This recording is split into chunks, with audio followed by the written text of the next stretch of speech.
ketiga, beliau menyebutkan bahwasanya ada satu kalimat zikir yang ketika kita berzikir maka seluruh jismani kita dari ujung rambut sampai ujung kuku ini akan ikut berzikir. Sementara tubuh kita tadi ada bakteri, ada sel tubuh yang jumlahnya 73 triliun. Jadi ketika kita berzikir dengan satu kalimat yang disebut dengan Sultanul Azkar atau rajanya zikir, itu bernilai sepadan dengan 73 kita berzikir. Jadi ketika kita berzikir dengan zikir yang mencapai Sultanul Azkar, la ilaha illallah, satu kali kita berzikir maka nilainya sepadan dengan 73 triliun kali kita berzikir. Masya Allah. Jadi kalau kita tidak mendapatkan petunjuk, tidak mendapatkan talqin zikir dari guru mursyid, amaliyah kita ya hanya satu kalimat la ilaha illallah, hanya lisan saja. Tapi begitu kita mendapatkan talqin zikir, maka kalimat la ilaha illallah yang kita amalkan berubah menjadi Sultanul Azkar ketika kita berzikir dengan kalimat la ilaha illallah yang kita ucapkan dengan tepat, yang mengikuti titik-titik latifah yang kita rasakan getaran-getarannya tadi, yang dibarengi dengan zikir khafi. Lisan kita mengucapkan kalimatnya, kalbu kita mengetukkan dengan zikir khafinya, maka dohir batin kita berzikir. Kalau kita bisa mengucapkan zikir dengan secara lisan dan batin kita, kalbu kita mengetukkan kalimat zikir ismuzatnya, itulah yang disebut Sultanul Azkar, rajanya zikir. Maka ketika kita berzikir dengan Sultanul Azkar, sel tubuh kita semuanya ikut berzikir. Bakteri yang ada di dalam diri kita pun ikut berzikir. Bakteri berzikir, sel tubuhnya ikhwan, bakterinya ikhwan, maka sesama ikhwan adalah saudara. Maka jangan heran banyak orang-orang yang sudah meninggal, orang-orang yang sudah mati tapi semasa hidupnya mengamalkan amaliyah TGN ini 10 tahun, 20 tahun, 30 tahun, begitu dipindahkan jasadnya masih utuh. Kenapa? Karena sel tubuhnya tidak dimakan bakteri tadi. Bakterinya ahli zikir, sel tubuh ahli zikir, sama-sama ahli zikir, maka tidak akan saling makan. Jadi zikir yang banyak, zikir yang mana? Ya ini. Zikir yang banyak, zikir yang tidak bisa terhitung karena saking banyaknya. Kita berzikir kalimat la ilaha illallah yang walaupun hanya 165 ba'da salat, tapi kita lakukan dengan Sultanul Azkar, maka nilainya berlipat-lipat ganda. Satu kalimat bernilai 73 triliun kali 165. Itu baru zikir jaharnya, belum zikir khafidnya yang kita ketukkan di dalam diri kita. Satu kali ketuk sama dengan 73 triliun ketuk. Begitu dahsyatnya zikir yang diajarkan oleh guru kita. Tapi Masya Allah, banyak sekali murid-murid beliau yang sudah diberikan begitu banyak manfaat, fadilah zikirnya, kedahsyatan zikir, tapi gurunya tidak mau berbakti sama gurunya, tidak mau berkhidmat. Sudah diberikan ilmu sedikit, merasa lebih pandai daripada gurunya.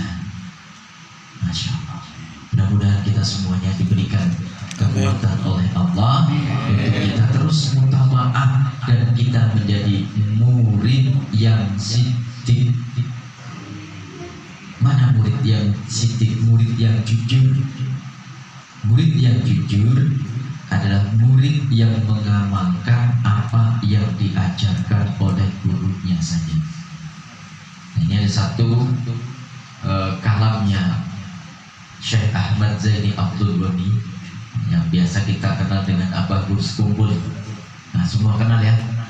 Kenal. Mungkin beliau seorang ulama yang sangat terkenal, yang sejaman dengan bangsa Abah, yang mana bangsa Abah dan Abah Gurus Kumpul itu saling memuji.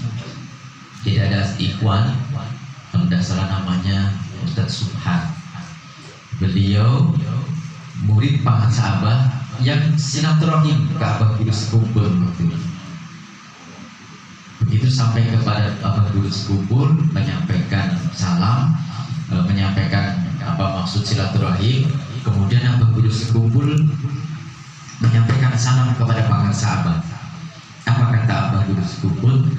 Abah Anom adalah lautan toriko. Sampaikan salamku kepada beliau. Begitu Ustadz Subhan sampai ke Suryalaya, ketemu dengan Pak Abah, disampaikan salam dari Abah Gurus Kumpul, dijawab oleh bangsa Abah.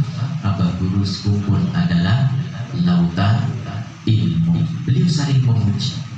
Nah, Abah Gurus Kumpul, beliau berkalam bahwasanya bagi seorang salih, seorang murid yang ingin berjalan menuju Allah, ingin mendekatkan diri kepada Allah, tapi belum dipertemukan dengan guru mursyid, ya, seorang salih yang belum dipertemukan dengan guru mursyid, maka perbanyaklah baca sholawat. Karena dengan perbanyak membaca sholawat, maka Rasulullah sendiri yang akan membimbing dia untuk bertemu dengan guru mursyid. Bukan bertemu dengan Allah langsung, tapi Rasulullah sendiri yang akan membimbing salik tadi bertemu dengan guru mursyid. Tapi bagi seorang salik yang sudah bertemu dengan guru mursyid, insya Allah kita semuanya ini termasuk salik yang sudah bertemu dengan guru mursyid.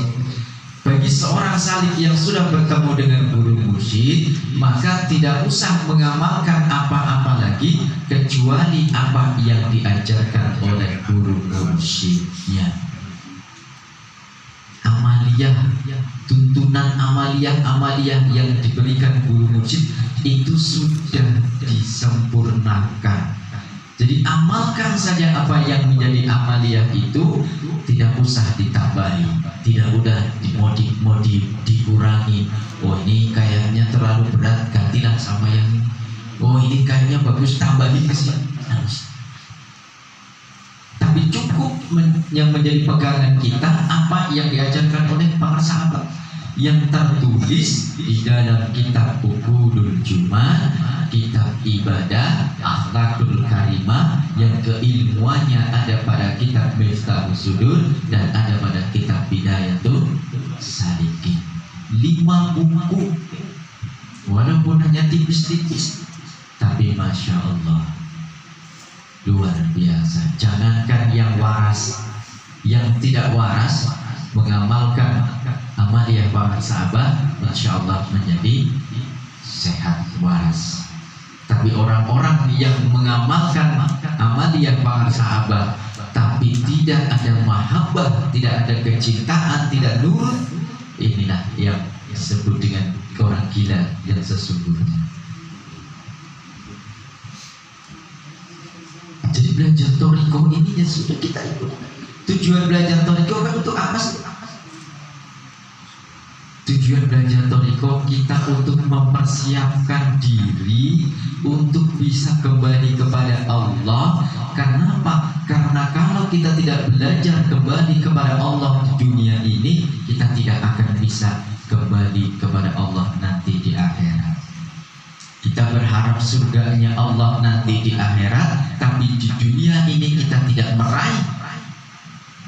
tidak berusaha untuk mencium, mencicipi aroma surga tadi, maka jangan harap nanti di akhirat kita bisa masuk surganya Allah. Maka kalau ingin masuk surga akhirat, kita harus masuk dulu ke surga dunia. Di Allah turunkan 100 rahmat, 99 masih Allah simpan. Satu rahmat Allah turunkan ke muka bumi ini supaya apa? Supaya kita bisa mengenali rahmatnya Allah tadi. Jadi satu saja, ya karena main orang nyicipi kan nggak banyak-banyak. Jadi 100, satu aja, satu pun dibagi kepada seluruh makhluk di alam semesta. Yang penting kita bisa mencicipi, supaya nanti di akhirat kita bisa membedakan, oh ini yang sudah pernah kita cicipi. Jadi kalau kita ingin masuk surga akhirat, masuk dulu ke dalam surga dunia. Jadi para alim, para ulama menyebutkan inna fid dunya jannatan faman dakhalaha yastakfaran turid jannatal akhirah. Sesungguhnya di dunia ini ada surga yang mana ketika orang tadi sudah masuk ke dalam surga dunia, maka dia akan terdiam dan tidak lagi menginginkan surga akhirat. Jadi ibadahnya bukan karena ingin masuk surga, sholatnya bukan karena ingin masuk surga, kita berzikir bukan karena ingin masuk surga, tapi justru sholatnya, ibadahnya, semuanya karena ingin berjumpa dengan sang pemilik surga. Ini surga dunia. Maka yang dimaksud dengan surga dunia itu adalah mengenal kepada Allah. Dan kita insyaallah sama-sama sedang belajar untuk mengenal kepada Allah. Dikenalkan kita oleh guru kita melalui talqin zikir. Jadi talqin zikir ini barang kita dilahirkan kembali. Jadi seseorang manusia itu tidak akan pernah sampai kepada Allah kecuali sudah pernah dilahirkan 2 kali. Di dalam kitab Sirrul Asrar disebutkan, Tuhan Syekh menyebutkan bahwasanya seseorang itu akan sampai kepada Allah kalau dia sudah dilahirkan 2 kali. Ketika baru dilahirkan yang pertama, dilahirkan secara zahir, dilahirkan yang kedua, dilahirkan ruhaninya. Ketika mendapatkan talqin zikir, maka kita dilahirkan kembali. Ruhani kita ini dilahirkan kembali, dihidupkan dalam wujud tifdul ma'an. Jadi kalau kita belum mendapatkan talqin zikir, ya kita ibarat telur. Telur disebut mati, hidup disebut hidup, mati. Tapi sejatinya telur tadi kalau ketemu ibu-ibu dia jadi telur mata sapi. Tapi kalau telur tadi dicengkramin sama induknya, maka akan hidup kembali. Jadi kita ini kalau tidak bertemu dengan guru mursyid, ya seperti telur yang telur mata sapi tadi.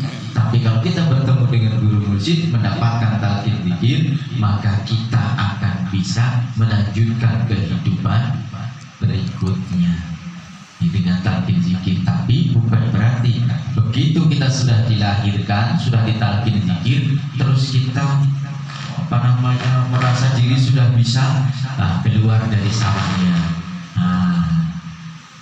Tapi tunggu waktu, amalkan zikirnya terus sampai kapan? Sampai sayap-sayap di dalam diri kita ini penuh. Kalau sudah penuh, sudah bisa terbang sendiri, maka dengan sendirinya induknya tadi akan meninggalkan sarangnya. Maka disitulah seorang murid ketika sudah diberikan kewenangan oleh gurunya, dilihat oleh gurunya, baru murid tadi bisa berjalan dengan sendirinya. Jadi kita murid ini seperti burung yang dilahirkan yang masih ada di dalam sarangnya. Jadi begitu kita keluar dari sarangnya, semut mengancam, kucing mengancam, tikus mengancam. Jadi murid-murid ini sudah kita ikut saja, sudah sama guru kita. ikut saja sama para sahabat, insya Allah selamat dunia akhirat. Begitu kita keluar jalur sedikit saja, ini sangat berbahaya, karena godaan syaitan itu sangat-sangat lembut. Kita merasa benar, tapi menurut pandangan orang lain salah. Semakin lama itu akan semakin ditambah. Begitu kita melenceng sedikit, maka semakin bertambah. Jadi ikut saja kita kepada guru, insya Allah selamat dunia dan akhirat. Walaupun amaliyah kita sedikit, mohon maaf, kita semua ini jujur aja malas. Amaliyahnya 165 pun dipas-pasin, yang penting 165, ya kan? Banyak kalau lagi mikirin utangnya banyak, jikanya baru ditambah. Itu sifat kita, sifat malas. Tapi dengan kebarokahan para sahabat, insya Allah walaupun amaliyahnya sedikit, itu yang sampai kepada Allah. Andai kata ada kekurangan kita di dalam amaliyah kita, andai kata kita sholatnya belum benar, bagaimana cara wudhunya, bagaimana cara gerakan sholatnya kurang sempurna, ilmu fikihnya kita belum matang, belum bisa. Ini sejatinya kalau secara ilmu fikih sholatnya belum sempurna, tapi dengan kemuliaan guru kita, insya Allah syafaat beliau yang akan menyempurnakan.